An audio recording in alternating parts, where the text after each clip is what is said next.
Hey guys, I was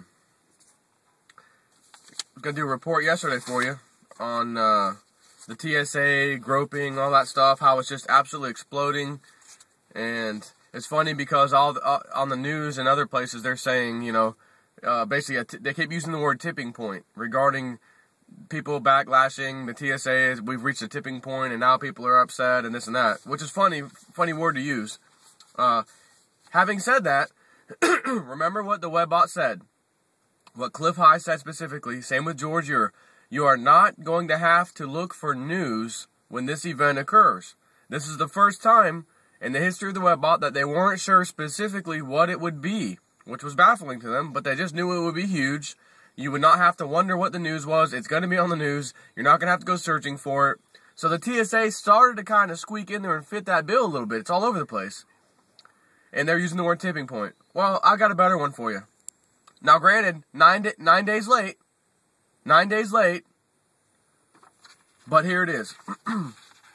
Still, North Korea bombarded a South Korean island with dozens of artillery shells Tuesday in one of the fiercest attacks on its neighbor since the North Korean War ended in 1953.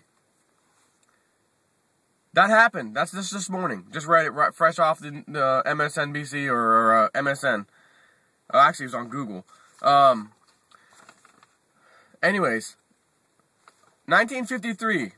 Okay? Since the Korean War ended in 1953, right? 2003 would be 50 years.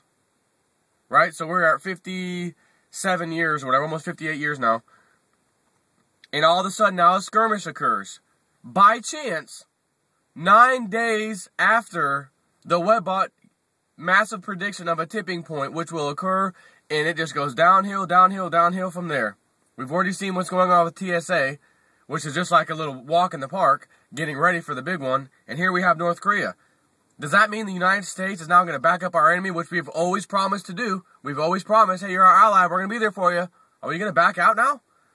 You're going to have to worry about that on your own this time. We're busy over here in Afghanistan and the Middle East. And then what's that going to do? That's going to cause our other allies to say, hey, wait a minute. You know, you got your bases over here in our territory. Get that crap out of here. Right? Who knows? South Korean broadcaster YATN said at least 200 North Korean shells hit, I don't even know how to pronounce that, island, killing 2 soldiers and setting up to 70 houses ablaze. Most of the shells landed on a South Korean military base there. South Korea returned fire and scrambled F-16 fighter jets, military officials said. However, North Korea's official Korean news agency said that South Korea fired first, Reuters reported. North Korea later threatened to continue launching merciless strikes against South Korea if it violates their disputed sea border by even 0.001 millimeter. The clash came amid South Korean military drills in the area. North Korea's military actually, my boss just called as I'm doing this video. And, you know, today's our Thanksgiving party or whatever, get together at work. You know, he's bringing a bunch of food and turkeys and hams and all that stuff. And everyone's pitching in, you know, bringing their own little plates and that kind of thing. I make this special Kool-Aid mixture that's really, really good. Anyways, I'm off track here. So anyways, North Korea has just attacked South Korea, claiming South Korea did something first to them. Is this going to escalate? Maybe so. And if, based on that chart, the time wave 0 chart that falls off a cliff, based off of the webbot reports, looking at the grim future, you're going to have to wonder, is it going to escalate? And even if it's not North Korea, maybe Iran's next, because Lindsey Williams already said that's next. But that wasn't supposed to be for many months from now. You know, 4 or 5 months.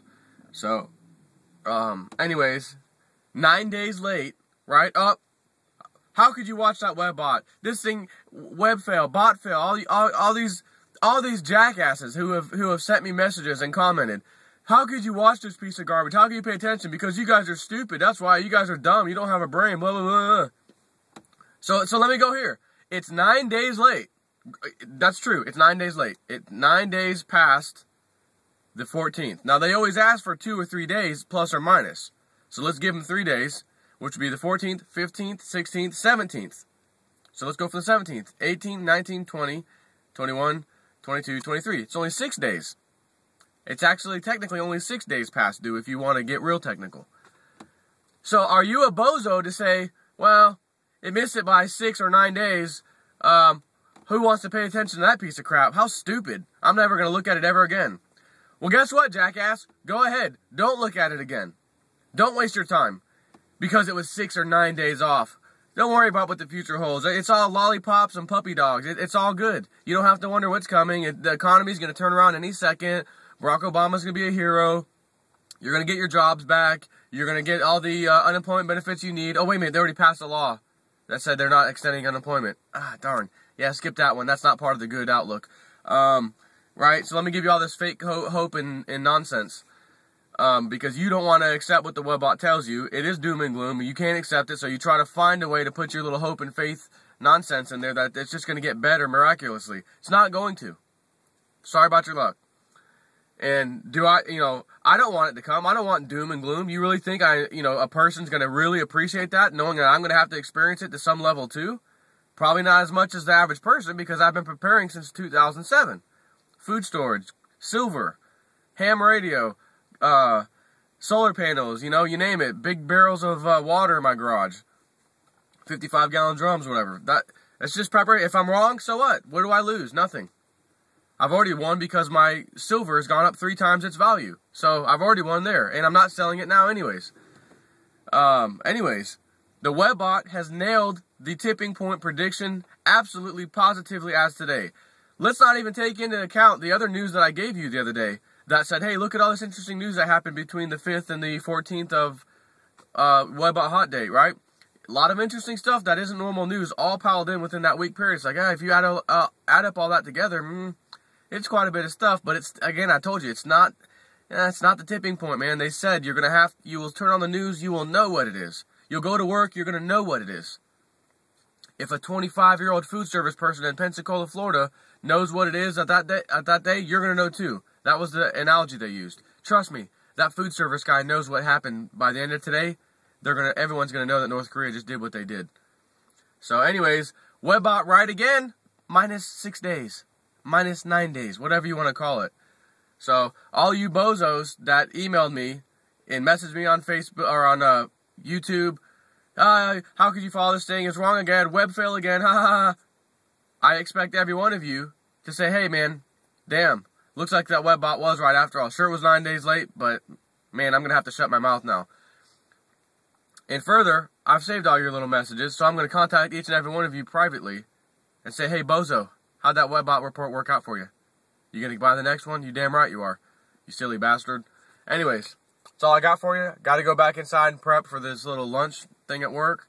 I got some more news that I was going to talk about, the TSA groping and that kind of stuff, which has been bypassed now by the webbot tipping point happening right now.